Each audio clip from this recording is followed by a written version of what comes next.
The King and Queen of England were received with high diplomatic fanfare this morning at the White House, day 2 of the royal visit. This afternoon, King Charles became just the second monarch to address Congress.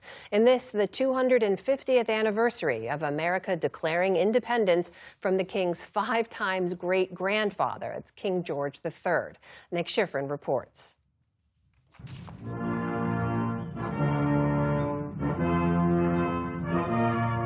Today at a rainy White House, there was pomp and pageantry, preening and praising. And after this military ceremony, the U.S.'s highest diplomatic honor, President Trump did what Brits do when things might get a little bit awkward. Talk about the weather. What a beautiful British day this is. President Trump is the son of a Scot, and today recalled his mother's fondness for everything royal, especially a man Trump today called a blessing. I also remember her saying very clearly, Charles, look, young Charles, he's so cute. My mother. My mother had a crush on Charles. Can you believe it? Amazing how, I wonder what she's thinking right now.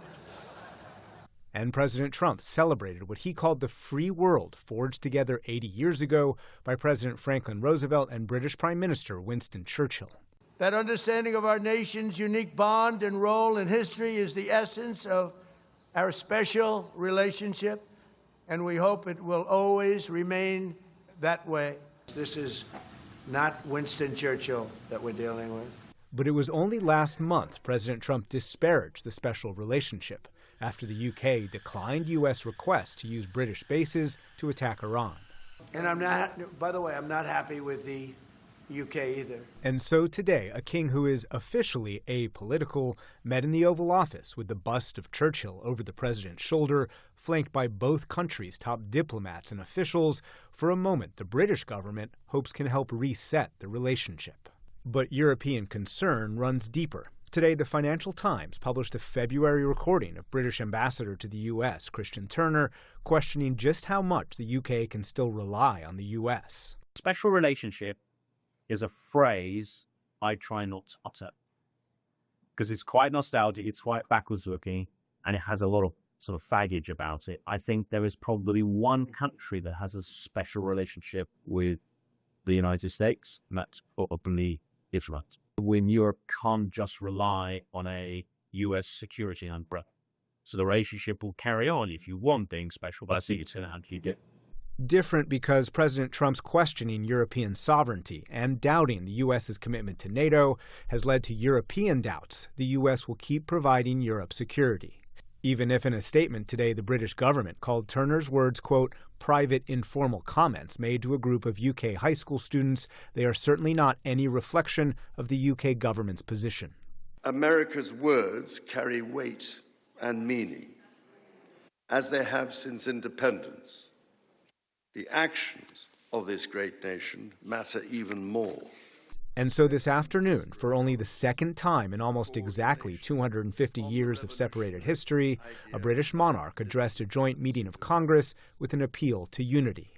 Whatever our differences, whatever disagreements we may have, we stand united in our commitment to uphold democracy, to protect all our people from harm, and to salute the courage of those who daily risk their lives in the service of our countries. That line, an echo of the first and before today only British monarch to address a joint session of Congress, Charles's mother, Queen Elizabeth II, 35 years ago. The best progress is made when Europeans and Americans act in concert. It is an era that is in many ways more volatile and more dangerous than the world to which my late mother spoke. But even if in a soothing baritone, King Charles did not avoid drawing British distinction in his British way with the Trump administration. We must also reflect on our shared responsibility to safeguard nature. That same unyielding resolve is needed for the defense of Ukraine and her most courageous people. We answered the call together, as our people have done so for more than a century, shoulder to shoulder. But today, that implicit criticism did not dampen the president's riding royal coattails. The White House posting this photo with the caption, "Two Kings."